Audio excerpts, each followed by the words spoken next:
Before existence had a pulse, God was. Not in heaven. Heaven wasn't built yet. Not in eternity. Eternity is just what we call the stretch of time after creation. Before the concept of before, he was. But here's what you've probably never been asked out loud. If God existed when nothing else did, when there was no sky, no throne, no angels, no worship, no breath, what was God doing with himself?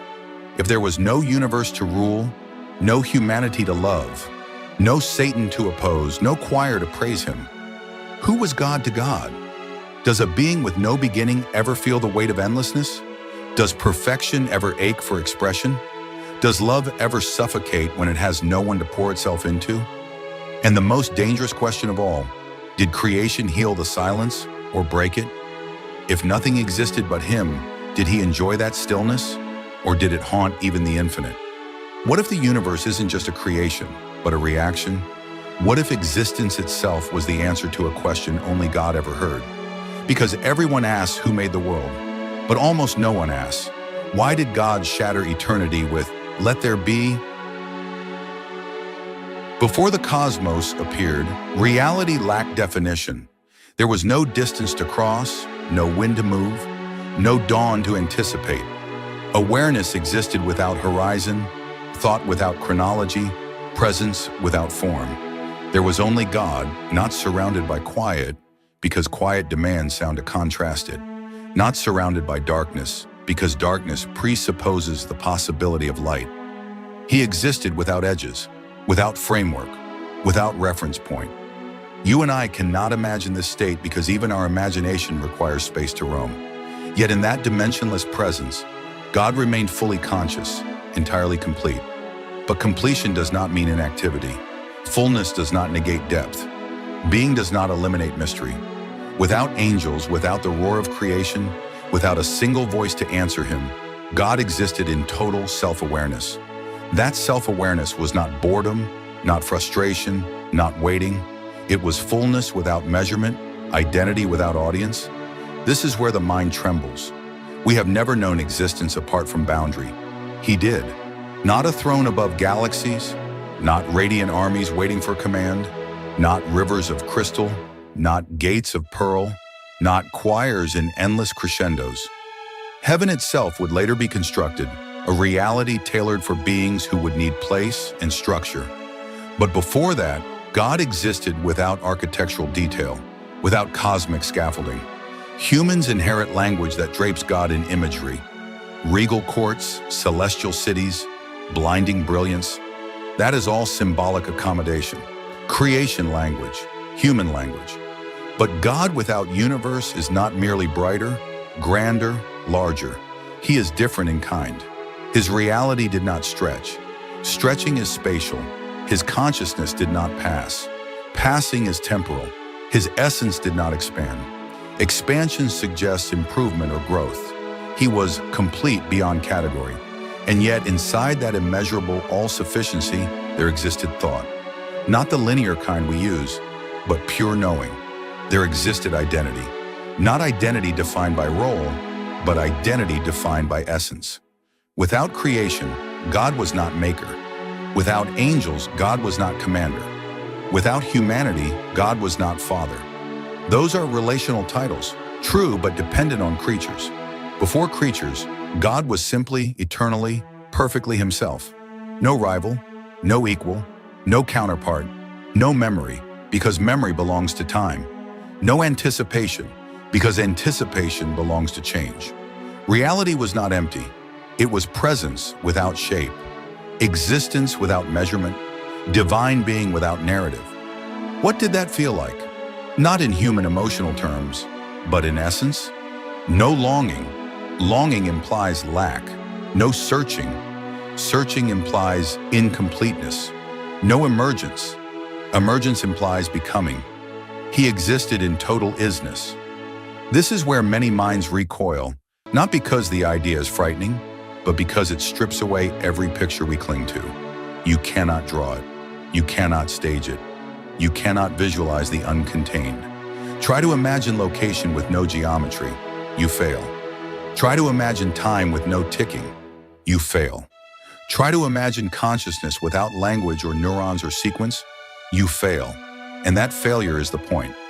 God's pre-creation identity cannot be shrunk to illustration, not because he is abstract, but because he is more real than reality itself. When we say God lived before time, we accidentally shrink him into time's framework. He didn't live before time. He existed in a state where time simply wasn't a category. When we say God was alone, we make aloneness sound like absence. He wasn't alone like a solitary figure in an abandoned hall. He simply existed without other.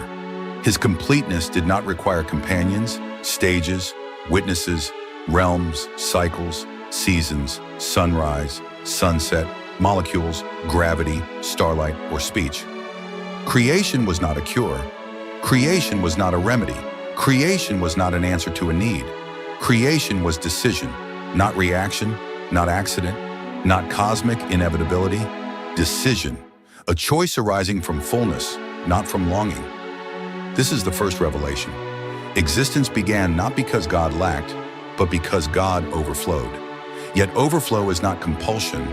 It is expression, not a collapse of eternity, but an articulation of it. Before stars ignited, before energy took shape, before laws of physics were spoken into coherence, God's identity stretched beyond concept, but remained utterly self-consistent. Not volatile, not restless, not waiting for an era to begin. Eras are created. He existed without era. This is the foundation most avoid. If God chose creation, then creation bears intention, not necessity, not entertainment, not distraction, not loneliness, intention. The rupture from formless eternity to structured universe was an act of will. A sovereign, uncoerced, unpressured, unforced will. Creation was not therapy. Creation was revelation, not of what God lacked, but of what God possessed. Before existence existed, God did not need a universe to be glorious. Glory originates in him, not in reaction to observers. Before worshipers sang, praise was not absent. Praise simply had no audience. Before morality, God's nature already defined goodness. Before beauty, God embodied what beauty would later echo. Before identity could be described, identity existed as him. He was not silent. Silence belongs to sound. He was not still. Stillness belongs to motion. He was not resting. Rest belongs to labor. He simply was, without beginning, without decline, without succession. Creation did not introduce God to himself. Creation introduced God to others. Those others would later struggle, obey, rebel, cry, seek, love, break, heal, worship. But that would come much later. Before all that, he existed as the source of being, the foundation of concept, the core of reality, without narrative, without plot, without sentence structure, existence without definition, life without calendar, presence without outline. This is God before beginnings, not changing, not emerging, not arriving. Before light, before matter, before time itself, there was stillness, but it was not emptiness. It was a fullness so complete that it could not be measured, weighed, or contained. God existed in absolute wholeness, infinite and undisturbed. Yet within that perfection, something stirred. Not need, not lack, not desire, but the pulse of possibility, a subtle vibration that hinted at what could be, though it had never yet emerged. It was the first stirrings of decision, the beginning of a shift from pure being to expression. In that eternal now, God turned his awareness toward potential. The universe, life, light, and story lay compressed within him, waiting to be released. Nothing demanded his attention. Nothing awaited his command. Yet the essence of expression pressed against the infinite stillness. If God had remained in that unbroken completeness, eternity would have stretched silent and perfect, yet unmanifest. And he, in his fullness, chose to move. The first movement was subtle. A thought, though not in the human sense, rippled through eternity. What if there were more than me? Not because he lacked, not because he was incomplete, but because the very nature of existence yearns to reveal itself. This was the first tremor of creation, a pulse of intention, the seed from which all reality would grow. Creation was not inevitable. It was a decision, a daring act that risked introducing uncertainty, freedom, consequence, and the potential for rebellion. Yet God embraced that risk willingly, perfectly aware that with the universe would come both beauty and chaos, obedience and defiance. Time, though it did not yet exist, was planted in that moment, not as a measurement, but as a framework to allow sequence, cause and effect, growth and story. Space, too, was conceived, not as emptiness, but as a stage where existence could unfold. And with the planting of time and space came motion, the first pulse of reality that would eventually give rise to stars, planets, life, and humanity. All of it began in the eternal choice of God to move from thought to expression. Then came the first word. Not sound as humans know it, not vibration carried through air or matter, but will incarnate into form. It was not uttered to fill silence. There was no silence to fill. It was the articulation of potential, the unfolding of possibility into reality. Let there be. These words carried more than light. They carried consequence, order, law, beauty, and risk. For the first time, eternity fractured, not in imperfection, but in possibility. And from that fracture emerged light. Not just illumination, but potential itself made manifest. Where there is light, there is contrast.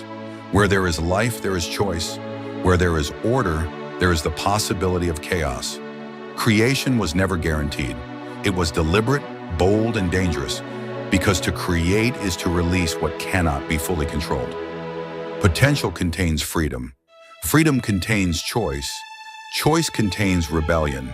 And rebellion contains story. Even God, infinite and eternal, could not fully contain what he had spoken into being. The universe, though originating from him, was no longer entirely internal. It was a reflection, a projection, a revelation of the fullness that had always existed within him. The first rays of light did not simply illuminate the void. They revealed the possibility of all that could be. Galaxies, stars, planets, life, thought, love, and even disobedience. And in that moment, the first tension appeared. Creation carried the seed of uncertainty. It would obey the laws of the word spoken, yet it would possess the capacity to diverge, to choose, to act independently. God's act of will had birthed a world that was both his and not his. The universe had begun, but it was no longer fully under the infinite containment of pure being. It was alive, it was unfolding, it was story. Creation had begun, and with it, the eternal witness of God would meet the unfolding of his own decision. From the silence of timelessness to the first burst of light, the infinite had dared to risk, to speak, to fracture, to project existence beyond itself. And every star, every atom, every pulse of life in the cosmos is a direct echo of that single deliberate choice to move from perfection into expression, from completeness into narrative, from eternal being into a universe capable of change, beauty, and even rebellion. The moment before light was more than preparation. It was the threshold between nothing and everything, between eternity and solitude and eternity reflected, refracted, and observed. And as light first penetrated the void, the universe began to take its first breath, carrying within it the tension, the drama, and the infinite potential of the one who had dared to speak it into existence. As the first light stretched across the void, something extraordinary happened. Darkness did not vanish. It receded, revealing the contours of possibility. The universe, though still formless in structure, now had the blueprint of order hidden within the radiance. Each particle, each ripple of energy, each pulse of potential carried the imprint of intention, as though every molecule already knew its purpose before it existed. Creation was no accident. It was deliberate. Every law, every rhythm, every spark of energy was woven into the fabric of reality by a mind infinite and flawless. God did not watch from above. He was not outside creation in a spatial sense, because space itself had only begun to take shape. He existed within the act, fully present in the unfolding of his own decision. The cosmos moved because he willed it, yet it was not entirely under his containment. There was freedom, tension, and unpredictability embedded in its essence. The seeds of galaxies spinning, stars igniting, and planets forming. Even in this first moment, the universe possessed the capacity to surprise, to develop, to evolve. And then came the waters, not oceans as we know them, but the primal chaos of liquid potential, swirling in unformed space, waiting for form. God separated the waters with intention, creating boundaries, establishing order, shaping the framework where life could one day thrive. Light had begun, but shadow remained. Form had begun, but substance was still undefined. Every act was measured, precise yet daring, because to create is always an act of risk. Even infinite wisdom cannot fully anticipate the freedom inherent in expression. Stars ignited next, not as mere points of light, but as blazing beacons of energy, each a testament to the order within God's will and the potential for cosmic majesty. Nebulas swirled, galaxies spun, and gravity began its invisible dance, guiding matter into shape. Planets formed, some barren, some fertile, each with the possibility to harbor life, each with a story waiting to unfold. The universe was becoming a stage, vast and awe-inspiring, where consequence and freedom could exist side by side. And yet the drama was only beginning. With creation came tension. With order came possibility for disorder. Light and dark, growth and decay, stability and chaos, all were born together. The cosmos would carry the fingerprints of God's decision, but it would also contain the seeds of independence, of choice, of rebellion. Every element, every force, every motion would eventually bear witness to the audacity of God speaking existence into being. Then life stirred, not yet sentient, not yet aware, but potential brimming within the structure of the universe. Each molecule, each spark, each alignment of energy hinted at the forms that would one day walk, breathe, and think. The universe was alive, not just in motion, but in the anticipation of what could be. It held within it the capacity for wonder, for growth, for conflict, and for love. It carried the possibility of beauty unimaginable, tragedy profound, and freedom that could defy even its maker's intent. The cosmos was no longer an abstract concept. It was a living testament to intention. It was order and chaos intertwined, potential and reality fused. And in this unfolding, God existed fully within the act, infinitely aware of every consequence, infinitely patient, infinitely sovereign, yet infinitely daring. To create was to release a portion of himself into what could become, into what might be. Every spark of light, every rotation of a galaxy, every breath that would one day be taken carried the mark of that first divine decision. Even as the universe expanded, as stars blazed and worlds spun into orbit, God's presence was not absent. He was in every law, in every pattern, in every pulse of energy. Yet he remained transcendent, beyond containment. The cosmos was simultaneously his and not his, governed yet free, structured yet alive. And within this tension, the first story began. The story of creation that would eventually include beings capable of awe, reflection, love, defiance, and worship. The birth of the cosmos was not calm. It was not simple.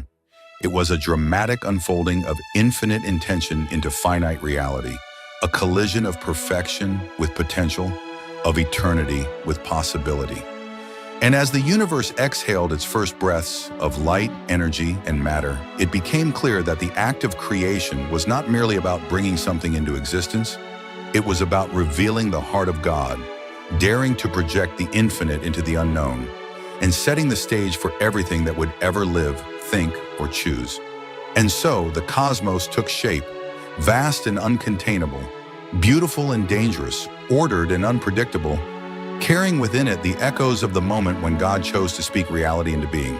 Every star, every planet, every life yet to come was born from that singular, deliberate act of will. And within that unfolding, the drama had only just begun. As the stars blazed in the heavens and galaxies spun into their intricate dance, the focus of creation began to sharpen. Amid the vast expanse of the universe, a small, fragile world took shape, a planet poised between chaos and stability, with molten rivers and swirling clouds, mountains rising like silent sentinels, and oceans forming the first cradle of life's possibility. Even in this early stage, God's hand was evident. Not a hand in a literal sense, but the careful, deliberate orchestration of forces that would allow life to exist, to grow, and eventually to think.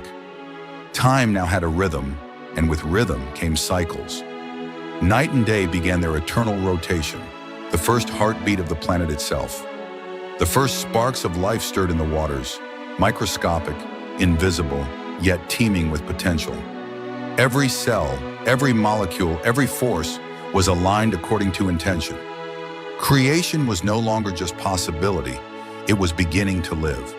And in living, it carried within it the echoes of God's original choice, the daring to fracture eternity with "let there be," and to project infinite will into something tangible, fragile, and capable of change. Mountains rose, seas settled, skies cleared, and the planet's surface became a stage for complexity. Life multiplied, evolved, and adapted, each organism a miniature reflection of the grand design, yet possessing the autonomy to act, to respond, to survive, and even to defy. With the rise of life, the universe became more than light, space, and matter. It became a story unfolding, a narrative emerging from the infinite, a drama set in motion by God's deliberate act of creation. And then came humanity, not merely as creatures, but as beings with awareness, with choice, with the capacity to love, to reason, and to question. They carried within them the spark of the infinite, the reflection of the mind that had conceived stars, light, and life before time existed. In them, God's own essence could be mirrored, observed, and even challenged. For the first time, creation could respond, not merely exist. Humanity was the culmination of intention, the vessel for reflection, the stage upon which the drama of freedom, obedience, and consequence would play out. With humans came stories, conflicts, triumphs, and failures. With them came love, fear, hope, and despair. The world was no longer a static testament to divine will. It was a living, breathing narrative, capable of beauty and tragedy alike. Every life, every choice, every moment of awakening was a continuation of the first act. God's decision to project existence from eternity into reality. And though humanity could not fully comprehend the infinite, they carried within them the potential to seek, to question, and to know something of the God who had existed before all things. In the vastness of space, in the rhythm of time, in the complexity of life, the signature of God's decision is evident. Creation was never necessary, it was deliberate. It was never a fulfillment of need, it was the expression of fullness. God did not create because he lacked, but because he overflowed. And in that overflow, he gave rise to everything: light, space, life, thought, love, and freedom. And so, from the quiet of eternity to the brilliance of stars, from the swirling chaos of the first planet to the conscious beings who walk its surface today, creation stands as a testament to the infinite courage of God's will. A universe that could have remained unmanifest now sings the story of deliberate expression, of risk embraced, of potential released. Every galaxy, every ocean, every heartbeat is a reflection of that moment before light, that fracture of eternity, that choice to speak reality into being. In conclusion, God existed before creation in perfect fullness, without need, without time, without space. Yet in his infinite nature, he chose to create, not because he lacked, not because he was lonely, not because he needed us, but because expression is the essence of the infinite. Creation is the echo of God's overflowing will, the projection of eternity into a universe capable of story, choice, love, and consequence. And in understanding this, we glimpse not just the power of God, but the depth of intention, the beauty of possibility, and the infinite courage that lies at the heart of all existence. The universe, life, humanity, all of it exists because God dared to move from being to action, from perfection to expression, from eternity into time. And every day we live, every choice we make, every moment we witness carries within it the echo of that first divine decision, to speak, to create, and to bring all that was possible into being.